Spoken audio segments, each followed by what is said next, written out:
Broadcasting from the business capital of the world, this is the Podcast Business News Network.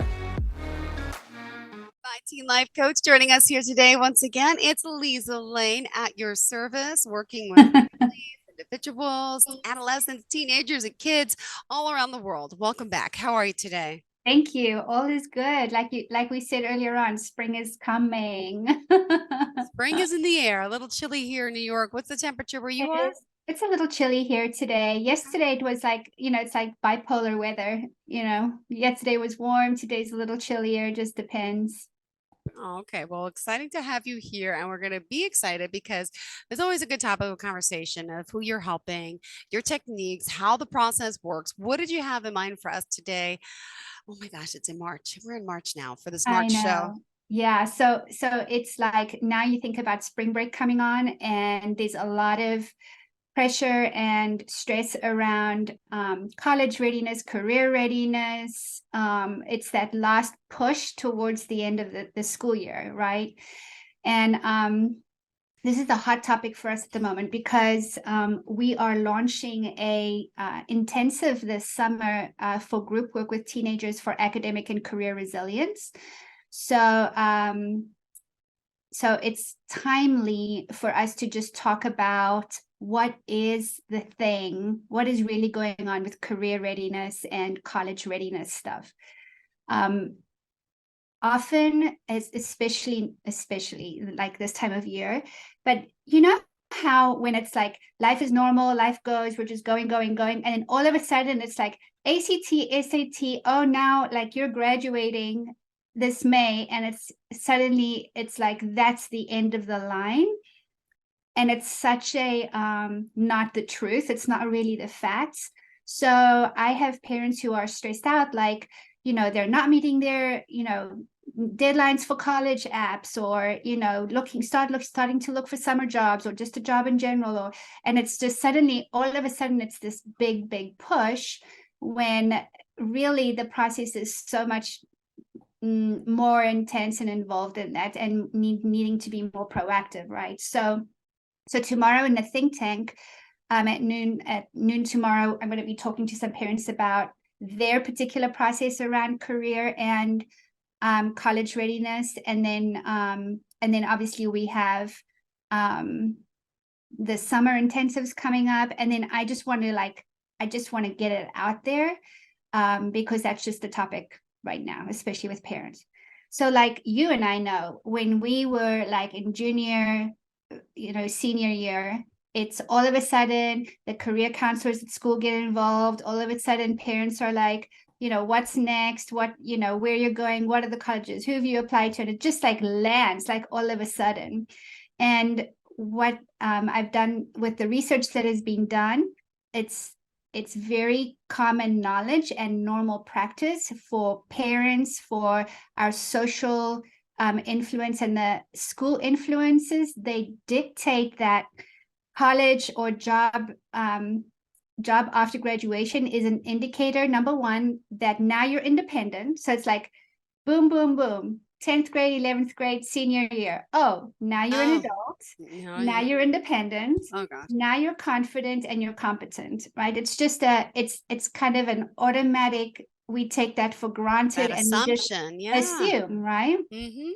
So here are some of the facts for us to just be aware of, that between the ages of 16 and 25, most adolescents still don't know how to answer the question, who am I in the world? What am I good at?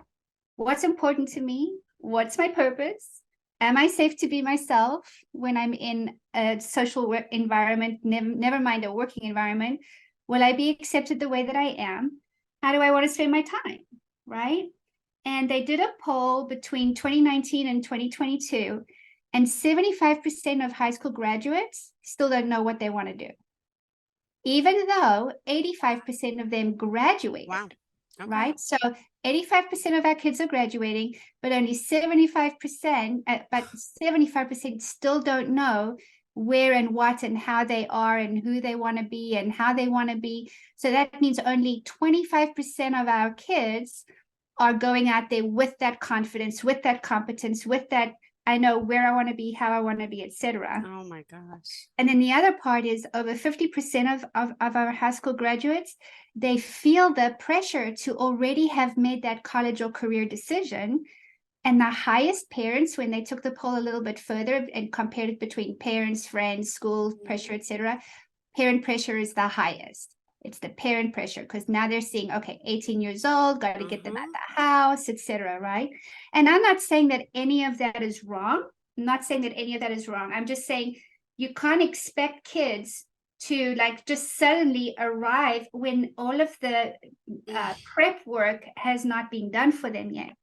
And so of the kids who are going into secondary education or going into a job or career, most of them are more stressed about, so 32% of these kids were stressed about the financial impact of going into post-secondary education, and 31% of them were worried about how their mental health was going to be.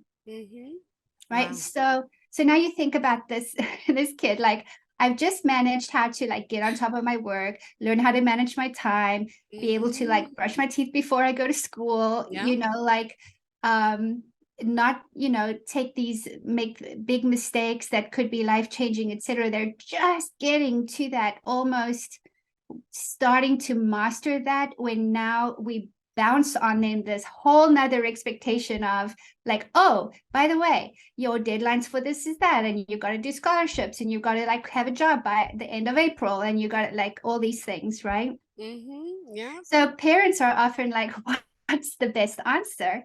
Because it's very much a cookie cutter approach to something that is very individual, right?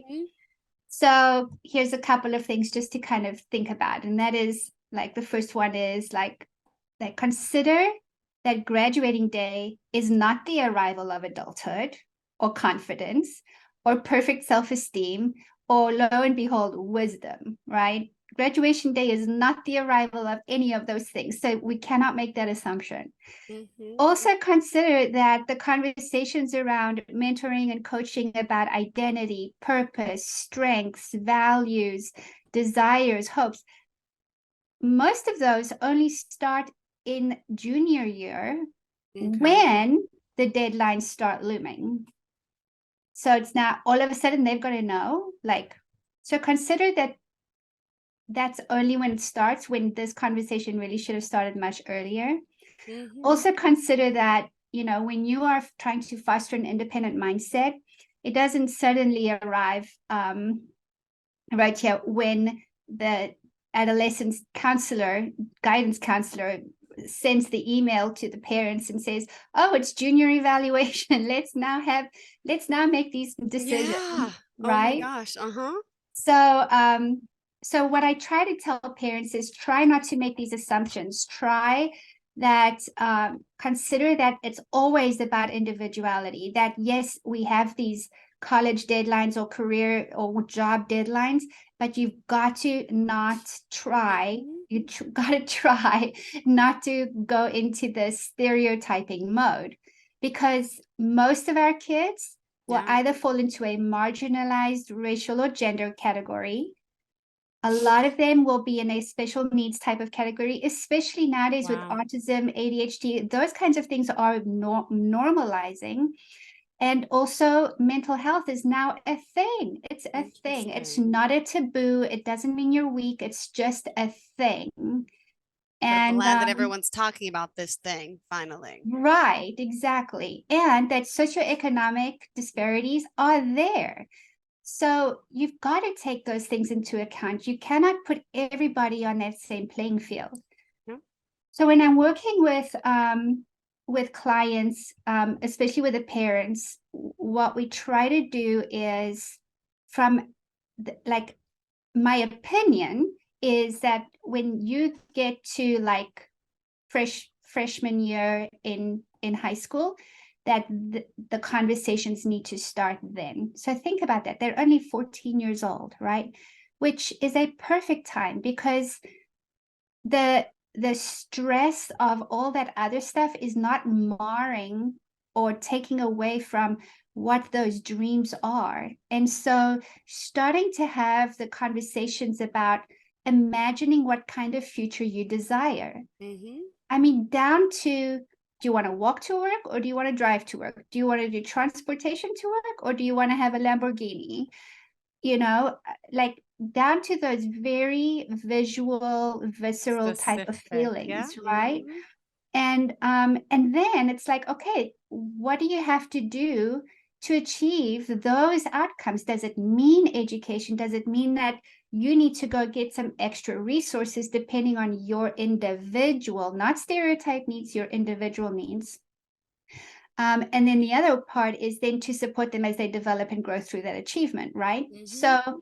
So yes, there's day-to-day life. There is yelling in the morning because you're not getting up on time, or your grades are not where I want them to be. There's all of that. And oh, by the way, as a parent, you also signed up to get them ready for their future. It doesn't stop when they turn 18 years old. It's only starting when they're turning 18 years old. So you could tell in my voice, I get frustrated with parents Mm-hmm. because they are on this like, floaty curve until suddenly the guidance counselor calls and it's like, oh my, we got it. Mm-hmm. Why haven't you done this? Why haven't you done that? Well, parents are in this very sensitive balance between giving enough independence, but also being able to foster and grow the mindset that the adolescent needs to be ready with, right? So, so like your baby, did you say he was almost 10? No, 8. 6 and 8. Yeah. Just turned 8. 6 and 8, yeah. So not far away, right? It's like an opportunity to like already, because you see their concepts of what they want to do from elementary school is different to what it is in middle school, is then different what it comes to being in high school. Because once they hit high school, now everybody's starting to communicate with them as if they are adults. Yeah. So why would the conversation stop? We love having these conversations with them when they're young. What do you want to be when you grow up, right? And So then true. in middle school, like, oh, you're going to be part of this club. Oh, does that mean that's something you want to do one day? We Wow. we talk about that readily until they hit high school, and then it's like crickets, Mm-hmm. right? Because now I think parents are so. like, how do I navigate this? It feels awkward. They don't really want to talk to me, or they do, but they don't really know what to say, or they don't want me to feel like I'm pressurizing them into stuff. All of that, right? And if it was already a normal part of the conversation continues, and we start to Mm-hmm. narrow that down. Got it. So one of the things that we do, and this is what we're going to be doing this summer, is we've actually created a timeline template for parents. So like when a kid becomes a sophomore, what they need to start doing that fall, winter, spring, summer. Then what you do when you are a junior, in the summer, the fall, the winter, the spring, and then into the senior year. So for those things, we can create these like general guidelines to help navigate for parents. And I especially feel empathetic towards first generation parents or first generation kids, because like me, I was a first generation parent in this country. I didn't know how all of this worked. So I had to like just feel it along with my firstborn. And so I have empathy for that. I understand that. It's like sometimes we just didn't know what we didn't know, right? Mm-hmm. So we created this template so that like we can kind of help guide that. But in addition to that, one of the things that we do first is, so if I have the opportunity to start working with a sophomore, let's say, for example, I will start with personality work. We start to find out, are you an introvert? Are you an extrovert? Do you like working with people or alone? Or do you like numbers? Or do you like, caring for puppies? All of those kinds of things. And then what they're particularly good at. So, are you a percussionist at school? Are you in the band? Do you like it, or you just feel like you have to do it? And you kind of what are the things that you feel the most confident in?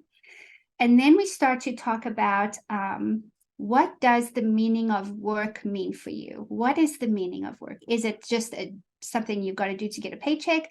Is it something you feel differently about? Is it something you want to be able to play and work? you kind of get in a sense of that. And then like values, like what are the non-negotiables for you?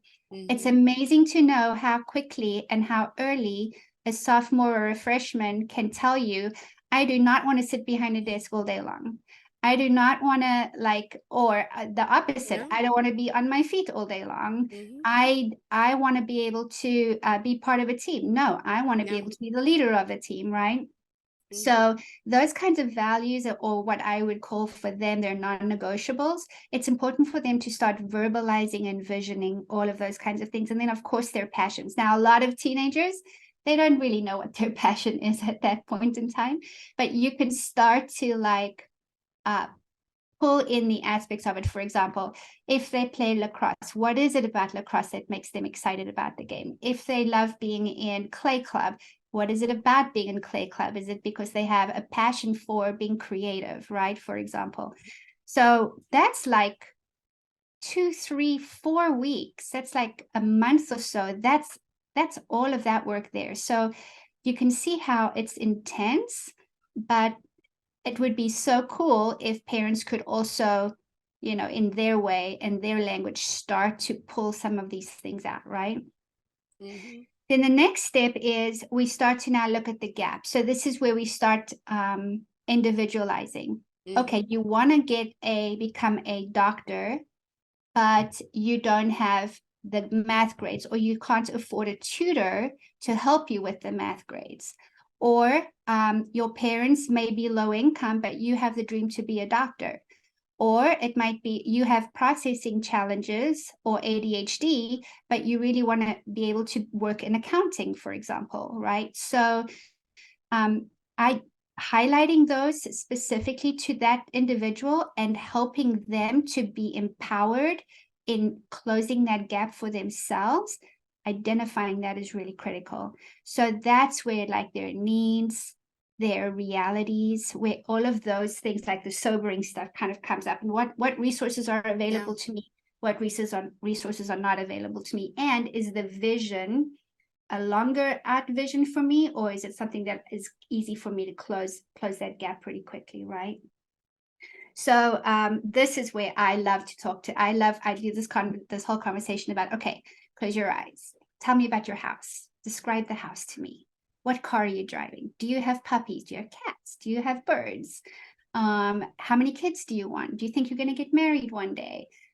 What community stuff will you be part of? Will you be playing sports in your spare time? Since you're playing sports now, you're going to continue dancing. So we start to like create Visualize. Yeah. a visceral feeling, right?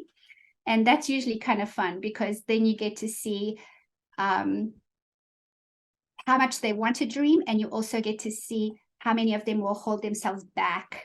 And then you can actually work with them on, it's okay, unleash the dream, right? Yeah. So that's kind of a fun part of it. And then after that, then it's like, okay, now we do computer work together, and we'll go into the Bureau of Labor Statistics. We will start to look at, different job families, et cetera, start to look at, what kind of money does that make, et cetera, et cetera. So now we start to pull in the facts and all the stuff that goes with that. And then they can start to see, okay, if I want to do this, this is the kind of training or education I need, et cetera, et cetera. And then you can see how we start to narrow that funnel down, so that now by the time 10 weeks have passed by, now they've at least got a plan to start to work towards. And they can now pay attention to, okay, I have to be particularly good at math, or I have to take AP courses, or I don't have to take any AP courses, because then when that guidance counselor calls them at the beginning of junior year, or at the end of junior year, beginning of senior year, then it's like not a surprise. Then it's like, yeah, it's like boom, boom, boom, boom. I've already done this preparation, right? And I get passionate about this, Jill, because the stress that it puts on everybody, and then it affects their grades, and then they're going to do SAT tests, and then it's just like everything just crumbles, and then it's like just this pile of nonsense, right? So it's just the more and more I can try to engage with parents sooner in that process, just the better off everybody is. So like once we get to start working the plan, then it's just like on maintenance mode, or you can start to plan these different things a lot more proactively. And what's cool about this is, of course, it's evidence-based, it's research-based. This is what works. Yeah. And there are so many guidance counselors out there. I mean, this is just one of the things that we do, but it's particularly important this time of year because all the high school kids are involved in some form of this process at this point in time. It's just that some of them have Yeah. proactively started in their, soft end of freshman, sophomore time. And then some of them are scrambling right now, who are seniors who don't have their stuff together yet, right? So yeah, I think it's like a hot topic at the moment. Can I just ask you a question? Because this came up the other day, believe it or not. Yeah. You're working a lot of teens. I was my teen life coach, but as a coach, just got to ask about those that may have superseded the teen category and are now into the young adults, and maybe they're not growing, they're not working, they're not going to school, they don't have no direction. Do Right. you work with, you know, adolescent, because just my teen life, but you Yeah. could do young. Okay, because Yeah. my boyfriend, and I don't care if he hears, I told him directly, we just talked about this last night. He's Yeah. got a 24-year-old, 16, almost 16-year-old, and two 14-year-olds. So those Yeah. kids are in school, they're doing great, but the older one, 24, went to college for like one semester, stopped, and he does photography part-time here and there. He lives at home with his mom, and he goes back and forth to see his dad, but he sleeps till like 3, 4 in the afternoon. He's up all night. He's got no, and we talked about it last night. And I said, who am I to judge? But I'm like, something. He's like, I have to talk to his mother. I can't believe. I said, but the truth is, you both enable him. It's like, you're right. I've been paying his car payment for 7 years, and I said, yeah. I said, but so what do you? Don't you have to like? So we called his ex and talked about it, but she gets all like defensive, and every Right. summer they go to Greece. They have a house in Greece. I said, but no offense, what normal adult can take off 2 months to go to Greece for the summer? Like, you guys have to stop somewhere. Like, Yes. and he's like, oh, it's harder. You wait and see. They just been done. You wait with your kids the way you act. I'm like, no, I'm like 24, too old. I Yeah. said, if they're going to school, they could stay in my house. If they're not going to school, they're out. I see my brother, my mother enabled my brother. So I learned, and he was Yep. difficult with the Yep. drugs, with leaving school, and my mother always enabled, and it got him nowhere. He's now Right. 47 and he's still not really Yep. anywhere. So Yep. I see it. Always was trying to tell my mom to kick him out and throw stuff on the lawn, and she never would. And I just feel like, for example, those two parents have enabled him. Yes. He's such a good kid, a good person. But how do you now jumpstart someone in their 20s Yes. to give him that desire or passion? And if it is the photography he loves, but why is he not doing it more? Why is he, Right. and that's right now the only thing he likes to do, but he does Yeah. it That's part time here and there. So how do you now instill a young adult? And he's like, what do you do? How do you yeah. work on Well, I someone? mean, and that is so real because like, Is it happening more and more with it's this? Are these Gen exactly Zs or Gen, what are they? I yeah, forget. this would be like a millennial, like later Gen Z, Okay. later millennial, early Gen Z. Okay. So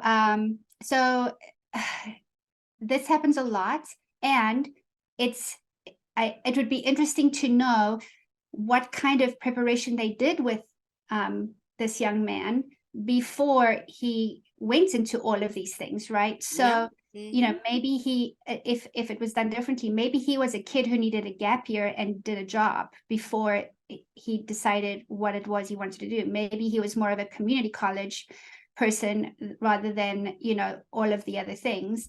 And so the enabling part is absolutely that. It is and it's no disrespect to the parents, because often parents, they just don't know what they don't know around that kind of thing. But you've got to figure out what motivates that person. So if I were to speak with this person, what's his level of motivation and productivity right now? Nada, zero. So the first thing we have to do, remember when we did that stress resilience curve exercise, where I showed it on the screen and stuff, we have to introduce some stressors into his life, positive stressors, to kickstart independence. So that means like you got to leave the house, you got to go, you can't come back until you find a job. you've got to start forcing discomfort in order for some productivity to start happening. Because when that happens and he starts to master a few things, then his energy will grow, his confidence will grow, the self-esteem will start to grow, and he may never go back to college or whatever, but he needs to start acting like, so adults, you're officially adult when you're like 28 years old, somewhere around there. Okay. So he is still malleable. Yeah. And until like that point, Well, that's it. He's like, he had a girlfriend for a while, no longer. But now if he gets a girlfriend, like you're 24, how are you going to take your girl out? How are you going to do things? Like now it becomes a point of even it will affect his dating life because I don't see many 24-year-olds want to date a 24-year-old or anyone younger. That's not working. That doesn't have anything cut out for them besides maybe mommy and daddy. But that's not going to go far. So it's not going to go far. And so, a lot of it is not about him. It's about the parents having to do their work. What is it about me that I feel guilty to not, set this kid up for success and have to make some tough decisions to help him get kickstarted. And so that is exactly where that little nugget, that little key is there. Got it. But there are, so coaches will often, they'll either go all the way over to 28 years old, or some what I do is I normally start around 23, 24, and then Cameron, she'll take over and do the 24 to 28-year-olds, just because there's more of a match there in terms of just age and all that kind of stuff, So, you should encourage him to just have a conversation with us, because we can at least start with some, baby steps. Got it. All right. Thank you so much for sharing that question. I'm sorry I took up 5 minutes of your time, because now we're out of time. But it's real, Jill. That's real stuff. That is the real stuff right there. You want to prevent that from happening, so you've got to start. You cannot just let this one fly. Yeah. So now I'm learning. I have a 6 and 8-year-old, and I always said I'm strict and I'm going to make sure they go to school. If they don't go to school, they got to work. But I really mean it, because now I could see it, because I could see the damage that I feel so bad for him. Like, it's what girl's going to want to date you? No offense, but I'm trying to tell my boyfriend, tell him that, like, there's going to come a point where it's not cool to date someone that has nothing or is not working. There's no, So that's how I'm trying to get to him now, by making it like about the girl, because that'll make him maybe think more like, it should be about, that's a motivator, right? A motivator. Yeah. Exactly. Yeah. All right. So Liezel, please share how we can reach you. Thank you so much. Of course. Yes. It's myteenlifecoach.com. You can just Google us, and we are on social media at official My Teen Life Coach, at Liezel Coach on Facebook. We're starting up a YouTube channel, so we'll start to have some of these podcasts on there as well, where Jill and I get to chat and everybody gets to share with that. And you can also call us at 770-235-8202, or you can text us at that number as well. Great. Thank you so much. Pleasure having you here, and looking forward to speaking with you again. As always, really, Liezel, love you. I do. Thank you, Jill. You're amazing. Have a great day. Thank you for doing what you do. myteenlifecoach.com. And you can also text 770-235-8202. Bye-bye. Are you looking for even more of the podcasts and hosts that you love? The Podcast Business News Network is proud to announce that you now have even more ways to listen live. Check out the MyTuner Radio, online radio box, and Simple Radio apps on iOS and Android, or find us online. Search for Business News Network on mytuner-radio.com, or search Podcast Business News Network on streama.com and onlineradiobox.com/US. Take your podcast on the go and don't miss a minute of the action.